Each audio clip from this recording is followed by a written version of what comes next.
Welcome to Awakening You channel. If you appreciate what we do, please support us. Thank you. Yes, we're here. We're here. We're here.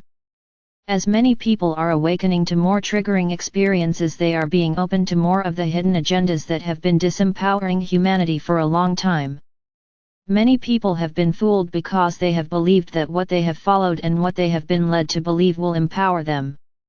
When they realized that this was a fake sense of empowerment, it can break their confidence, that breaks them versus breaking the systems. And so what one must do to be able to empower themselves through noticing the broken systems is by loving themselves and not being so harsh on themselves.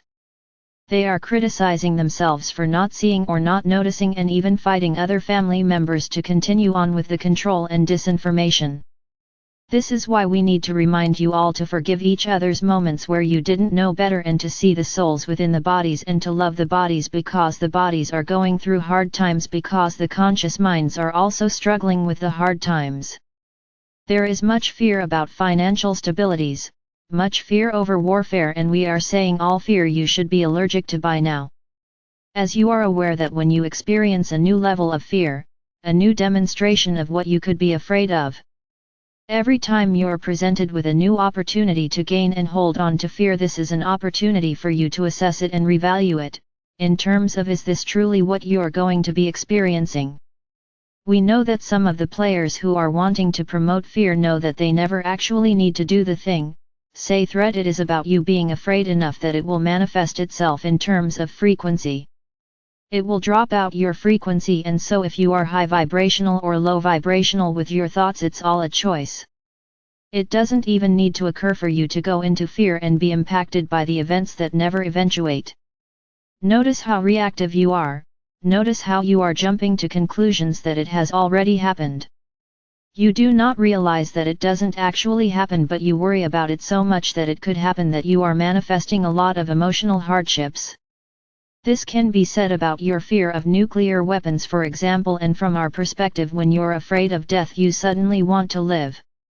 That is marvelous, because some of you have been in a routine to not want to focus on living as much as you were in your routines, and so there is much to be said about what triggers you and what makes you scared. Some of you are healing from past trauma, from past lives, and you were involved with nuclear war, and we're saying that nuclear war and technology is not a new unique thing to this planet, that it is being explored upon another planet. Even if you did not have a lifetime on Hiroshima, it could have been off planets that you did. So factor in all about yourself. Knowing yourself is significant for you to understand what are your triggers, what are your insecurities. It is significant for you to be very mindful of what you're thinking, what you're projecting, what you're fearing, what you're being distracted by, and also what you are loving. We are saying you take love for granted so much that you are constantly seeking other information and just dismiss the power and significance and importance of love. We are saying that the significance and importance in the power of love is important. It is the best focus of all. Anything that is not empowering you with love is a distraction, and so we recommend all of you to be able to notice what attitudes that you have that aren't with love. What routines do you have that aren't with love? When you can love yourself, you do not run away from it. When you lack love of self, then you're running to others to fulfill you. When you know you don't love yourself, you try to avoid being alone, avoid yourself. When you're comfortable with self and love self and respect self and honor self, then you find you are very capable of merging to be of service for others. As you know your boundaries, as you know what it takes for people to empower themselves. It is not someone loving for them, it is someone teaching them to love self, in a loving way.